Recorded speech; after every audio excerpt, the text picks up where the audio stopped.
anak muda Indonesia. Hari ini Iklima bersama Kiai Maman Imanul Haq, pengasuh pesantren Al-Mizan Majalengka, Jawa Barat, yang juga anggota Komisi 8 DPR RI. Nah, kita mau ngajak Kiai Nyentrik ini ngobrolin soal mokel. Assalamualaikum Kiai. Waalaikumsalam Iklima. Sehat ya Kiai? Baik, alhamdulillah. Nah, di sini Iklima mau ngajak Kiai ngobrol soal tematik Lebaran kian mendekat, tren mokel makin marak. Gawat! Nah, Kiai mungkin pernah mendengar istilah mokel, yaitu ajakan batalkan puasa siang hari yang belakangan ini viral, apalagi Lebaran kian mendekat. Nah, tren mokel ini makin marak nih, khususnya di kalangan pelajar SMP, SMA, ataupun kuliah. Kalau dilihat dari fenomena ini dalam perspektif agama kita, kira-kira menurut Kiai hukum asal muasal dari puasa ini seperti apa? Dan bagaimana sih dengan yang orang-orang yang membatalkan puasa dengan sengaja seperti itu? Iya, terima kasih Iklima. Jadi poin pertama, bangsa kita ini bangsa yang memang asyikuna, terlalu asik bihuriyatil lafzi, dengan istilah-istilah baru. Jadi nggak ada tuh di negara lain yang tiba-tiba muncul, kalau orang Sunda bikal godin, lalu mokel, ada lagi tuh budi, lalu juga macam-macam. Dan inilah negara yang memang asik membuat istilah-istilah baru. Nah, fenomena ini tentu di satu sisi mengandung sisi kecerdasan sendiri buat negara kita, tetapi juga menjadi sebuah sindiran bahwa budaya-budaya itu lahir dari upaya orang untuk keluar dari pagar-pagar agama. Mokel misalnya, mokel, lalu ada istilah godin, lalu ada juga istilah mokah dan lain sebagainya. Budi, buka lebih dini, seperti itu. Ini kan upaya bahwa orang mempertanyakan apa sih manfaatnya puasa. Karena mereka bilang, anak-anak Buddha itu bilang, banyak kok yang puasa, tapi dia tidak bisa memuasakan hatinya. Iri dengki di mana-mana, tidak bisa memuasakan pikirannya. Sehingga banyak orang yang masih berpikir untuk menjatuhkan orang lain dan sebagainya. Jadi fenomena anak muda itu fenomena sebuah kritik besar terhadap fenomena masyarakat. Jangan salahkan anak-anak muda ketika tawuran, karena mereka lihat anggota DPR ribut terus. Lalu tentara dengan polisi ribut terus, maka wajarlah mereka juga tawuran, karena anak muda itu menjadi cerminan dari apa yang dilakukan orang tua. Jadi dalam fenomena ini menurut saya mokel adalah sebuah kritik anak muda terhadap budaya, terhadap fenomena bahwa puasa kok tidak melahirkan apapun yang diminta oleh Al-Quran sebagai la'alakum tattaqun. Jadi seolah-olah anak muda berteriak, woi, daripada puasa mokel aja, daripada lu terus-terusan ngomong kebaikan, ngomong di media dan sebagainya tentang hikmah puasa, tapi mana hasilnya? Koruptor tetap di mana-mana, orang memalsukan emas di mana-mana, orang mengoplos pelumnas dan lain sebagainya di mana-mana dan lain sebagainya. Maka ini bentuk kritik besar anak-anak muda kepada fenomena kegagalan nilai puasa. Nah, yang ketiga yang harus kita lihat, ini adalah bentuk koreksi. Saya kadang-kadang nggak ngerti ya, kenapa kita kok terus aja tiap Ramadan mendadak orang tuh berpakaian Islami, ngomongnya kok sok baik, tiba-tiba dermawan muncul di mana-mana. Tapi besok Ramadan nggak ada tuh. Sisanya, misalnya yang dermawan terus dermawan, masjid tetap penuh, Quran tetap dibaca, TV tetap Islami, nggak ada. Jadi ini kritik kita untuk memperbaiki nilai puasa kita, nilai Ramadan kita. Jadi saya sebenarnya tidak mau bicara soal hukum, karena fenomena mokel, fenomena budi, fenomena godin oleh anak muda sekali lagi harus dilihat dari dua perspektif itu. Perspektif perlawanan terhadap kegagalan memaknai puasa dan kritik terhadap nilai-nilai puasa yang tidak dipraktekkan dengan baik. Apakah betul misalnya seorang ustadz yang ngomong di TV dan sebagainya untuk bahwa puasa itu adalah cara kita merasakan bagaimana penderitaan anak orang miskin? Pernah nggak dibuat perjuangan untuk mengentaskan kemiskinan secara sistematis? Pernah nggak ustadz yang ngomong begitu dia berhenti jual aja tuh Alphardnya dan lain sebagainya, lalu dia bikin beasiswa untuk berapa anak-anak yang tidak bisa sekolah, berapa anak-anak jalanan yang tidak mampu untuk menikmati puasa dan lain sebagainya. Jadi saya rasa budaya mokel adalah budaya yang harus sangat diperhatikan. Jangan lihat yang mokelnya, tapi lihat kepada siapa mokel itu ditujukan. Oke. Baik, terima kasih sebelumnya. Kita lanjut kepada pembahasan yang kedua. Nah, kacaunya ini, mokel ini tuh menjadi candaan, bahkan jadi bangga-banggaan anak pelajar.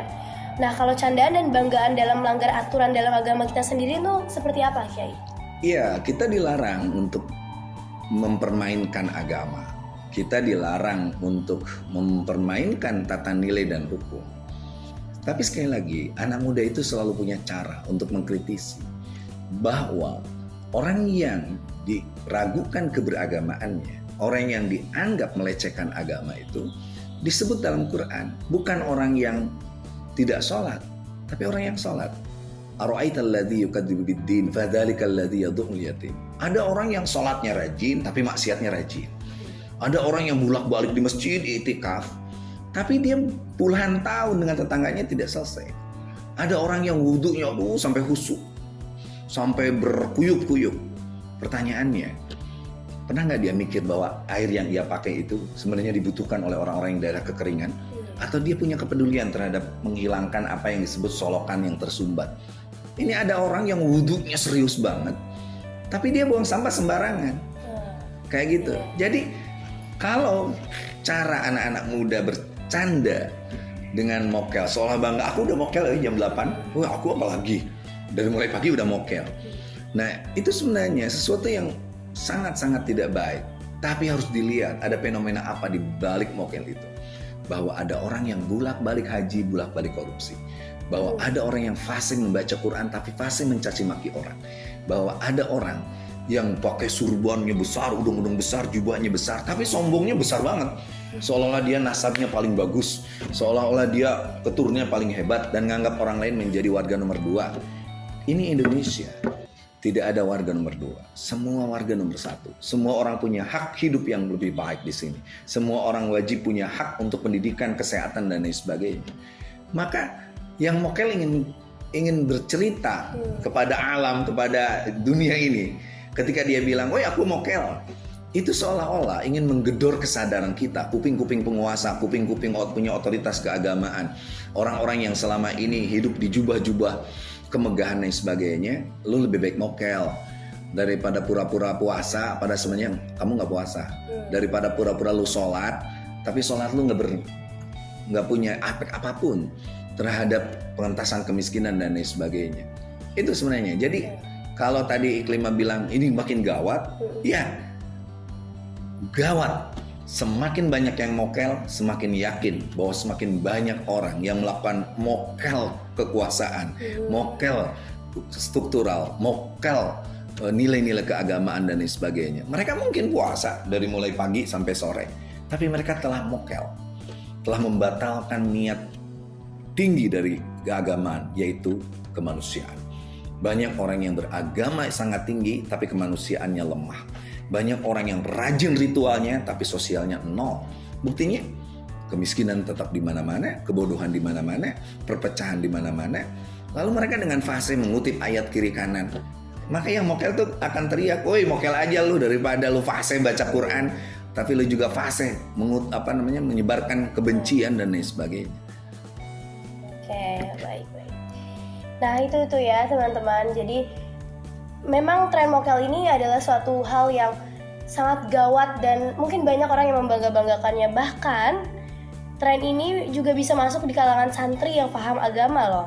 Karena sosmed tuh begitu cepat mencairkan baik atau buruknya suatu pesan. Nah, bagaimana Kiai sebagai seorang ulama dan juga seorang politisi, bagaimana melihat fenomena ini Kiai? Orang berilmu tapi bermokel ria.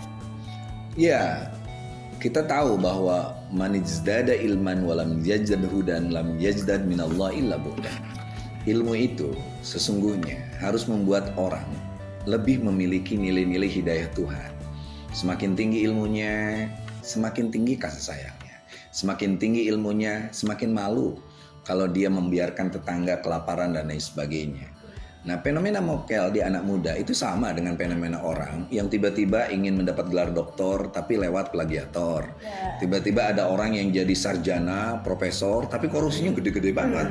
Bukan ukuran miliar, sekarang udah triliun dan lain sebagainya. Nah, maka kalau orang yang ngerti tapi mokel, ya sama dengan orang yang punya gelar perguruan tinggi-tinggi tapi minim nilai kemanusiaan, minim terhadap fenomena-fenomena yang ada. Seperti itu. Semakin kaya seseorang, sebenarnya dia semakin harus banyak berbagi. Seperti itu. Bukan semakin kaya, semakin banyak korupsinya. Tahu nggak berapa gaji para orang-orang yang kerja di Patra Pertamina itu? Itu puluhan miliar. Masih aja korupsi. Seperti itu. Nah, itulah yang sebenarnya kalau kita kritisi, tidak jaminan orang yang punya ilmu tinggi itu nilai hidayahnya tinggi. Seharusnya semakin orang tambah ilmu, tambahlah hidayatnya. Kayak gitu. Dan ini yang selalu diamanatkan oleh Rasul kita bahwa ilmu harus disertai dengan amal, amal harus disertai dengan keikhlasan. Seperti itu, Iklim. Oke, baik, terima kasih. Nah, Kiai kan juga merupakan seorang pengasuh di pesantren Al-Mizan ya, yang pastinya akan terus berkembang. Kira-kira program apakah yang dilakukan pesantren yang diarahkan Kiai dalam membina santri agar tidak terpengaruh oleh tren pada zaman sekarang ini? Pesantren itu kan sebenarnya sederhana. Pesantren itu tempat belajar agama. Itu poin pertamanya. Spirit kita itu betul-betul spirit tentang thalabul ilmi. Man salaka thariqan yaltamisu fihi ilman sahalallahu lahu thariqan ila jannah. Pesantren menjadi semacam suluk perjalanan seorang anak muda untuk mempelajari ilmu agama, dan dengan ilmu agama itulah dia akan mendapat ridho Allah Subhanahu wa taala. Jadi, dipelajari pesantren itu ilmu. Dasarnya itu ilmu. Pesantren mengajarkan anak-anak itu untuk mau membaca, paham literasi. Karena the leader is the readers. Pemimpin itu orang yang membaca. Kalau kita punya pemimpin jarang baca, dia ngawur, dia akan melabrak konstitusi, dia akan menghancurkan demokrasi, dia akan dukung anaknya jadi orang hebat, sementara rakyat dibiarkan sengsara.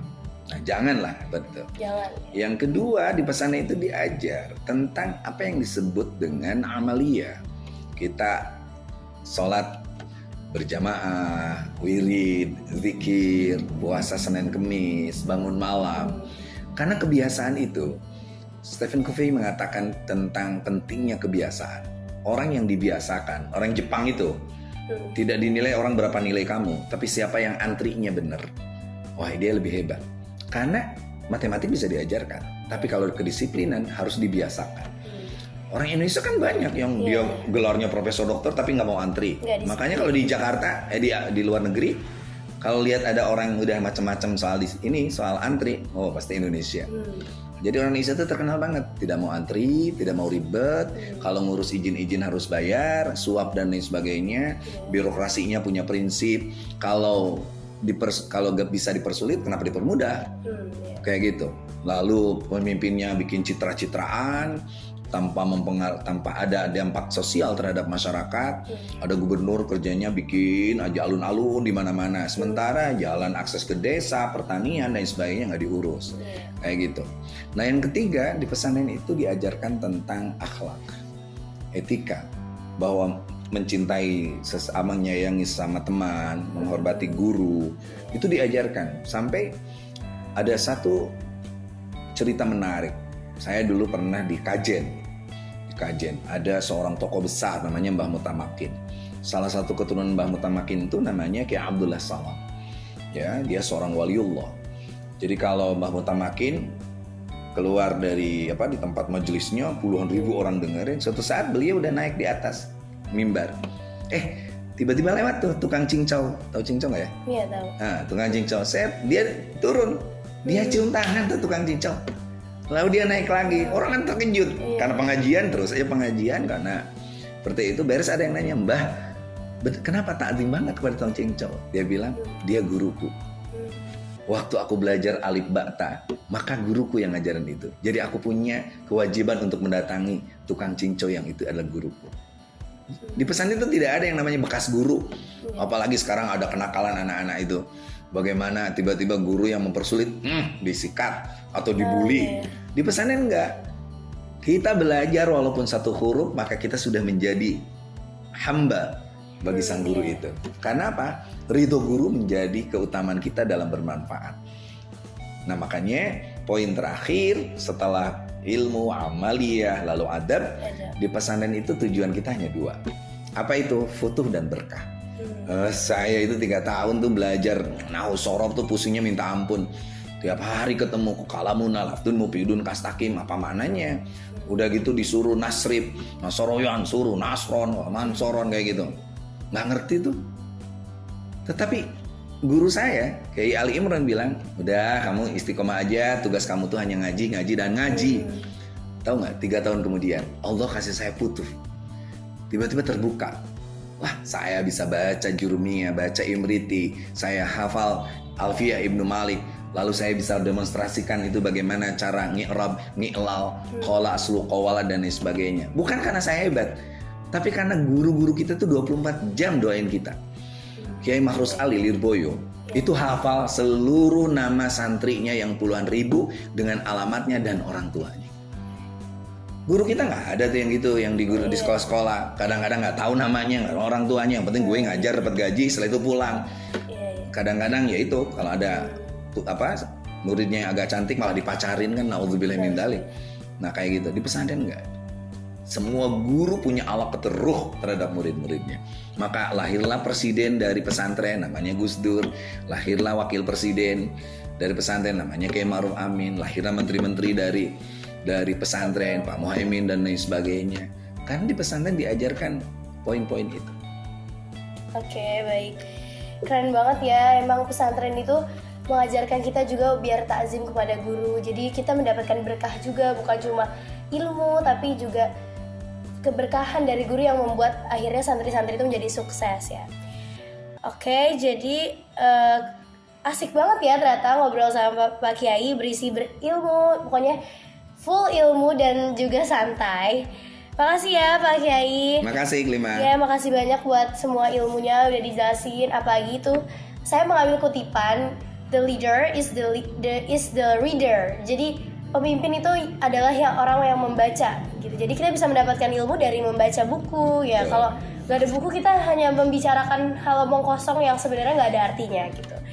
Oke, terima kasih. Sepertinya itu saja. Saya Iklima. Wassalamualaikum warahmatullahi wabarakatuh. Waalaikumsalam warahmatullahi wabarakatuh. Warga NU, warga Indonesia. See you soon.